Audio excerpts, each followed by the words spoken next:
Hey, it's me, Mike Easley, and here is a Leadership Unplugged. So I'm on this hike, and I guess I just needed to stop because maybe I was a little out of breath.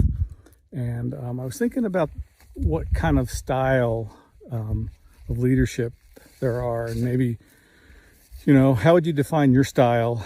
And it's kind of a trick question, actually, because when you hear people, management gurus, and many of those have never spent a lot of time actually in leadership. They've been, been consulting longer than they've actually been leading and managing. But, we have leadership styles where we have to be directive, hey, do this, do that.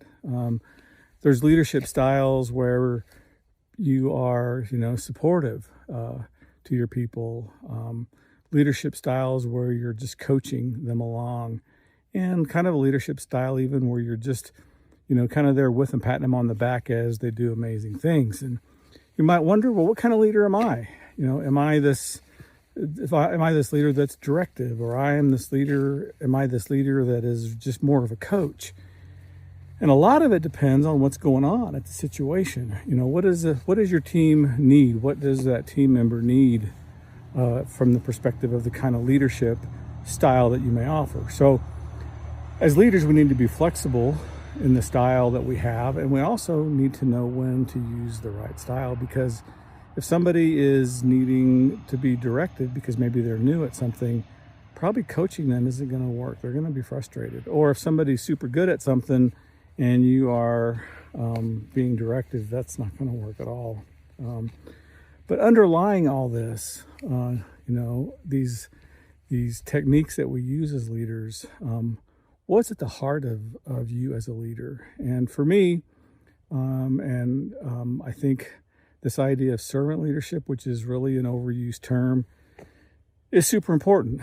And servant leadership isn't weak. It's not lovey-dovey stuff. I mean, it's tough. But what it is, it's really leading in order to serve rather than to be served. It's leading out of concern and love and compassion for your people, your customers, the communities that you're in. It's not weak at all. Servant leadership is hard. And servant leaders, as Ken Blanchard would say, they don't think less about themselves.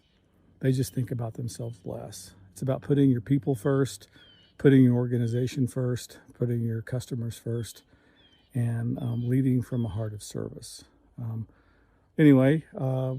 Whether or not you are having to, show a style of being direct or a coach or a cheerleader, or just sort of like an equal, leading somebody, keep in mind that maybe what's in your heart as you're doing that is this idea of being there to serve others and not just yourself.